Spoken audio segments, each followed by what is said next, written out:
Alright folks, today's video is gonna be a little bit different. I tried mastering Italian pizza, so stay tuned. It's time to grill. Today's video is a bit special.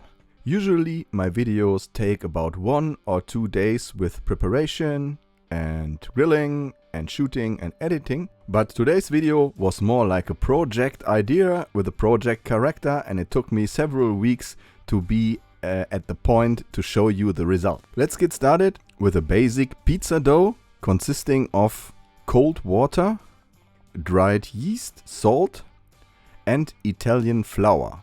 We're going to talk about the details of the products later, but it has to be a special kind of flour. This is really important. After I added the flour, it took me several learning curves to go to the perfect result of kneaded dough. First I started with the hand, then I started with a smaller kitchen machine. For the perfect consistency of that dough, it needs to be kneaded at least minimum 20 till 25 minutes. So I ended up with a high-end kitchen machine. This step is really important, and for me it ended with the best result. The second important ingredient you will need is semola, which makes it easier to put the dough on your boards, to put it inside the boxes later on, to put it on the shovel, to get it on the pizza stone and save back onto the plates. This stuff is genius. You better get some of that original Italian semola. Now this is the amount with a 60% hydration, which means 600 milliliters water of 1 kilogram of dough, and this makes 4 pizza. I really invested in some equipment to get better results, and some of them were worth an invest and some not. Good for me are those plastic boxes where you can put the dough inside. So I bought 2 of these. This is one. Just sprinkle in some semola so you will get the dough out of it easier later on. And then the first one. Most of you know that I have a larger family. This is why I have to do this a second time. Looks really good. I like the consistency of the dough, and put it into the same box. Now I'm gonna let that sit for 24 hours at an outside temperature of 8 till 10 degrees Celsius, which is perfect right now in German autumn. Here's the result after 25 hours. Rising time and rising temperature is one of the main keys here. I tried to do one in the fridge with lower temperature than 8 degrees for up to 3 days, and I ended up with this one 24 hours. As you can see here, the preparation with the semola works really good. You might need a spatula or something to get the dough divided properly or get it out of the boxes. This works pretty good. The dough is really elastic, and that's exactly what he should be. The next step is we are treating them a little bit like hamburger buns.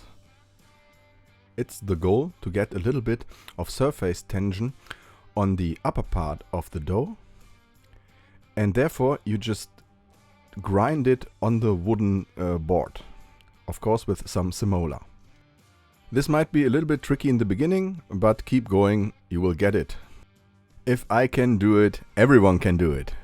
Now place those 4 grinded bun pieces, dough pieces into the box, and each one will make 1 pizza. There are a lot of pizza oven products available on the market. I stick to my GMG Daniel Boone grill with a pizza setup, which has enormous temperatures possible, high temperature. Heat it up for 20 minutes. In the meantime, it's time to go with the rest of the ingredients for the pizza. You will need San Marzano tomato, which is the perfect tomato for pizza Neapolitan. Napolitanian, whatever. Pizza from Neapel. The Italians more or less think there are 2 ways of making pizza. One is the Romanian way from Rome, and the other one is from Neapel.